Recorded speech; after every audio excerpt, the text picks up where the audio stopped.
Гендерна політика в Широківській громаді. Керівник проєкту «Просування участі жінок у політиці та протидія гендерним стереотипам» Тамара Огородова обговорила з головою громади Денисом Коротенком подальшу співпрацю.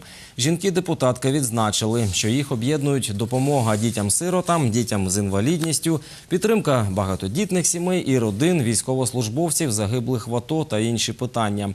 В результаті зустрічі була створена ініціативна група, з якою працюватиме команда проєкту.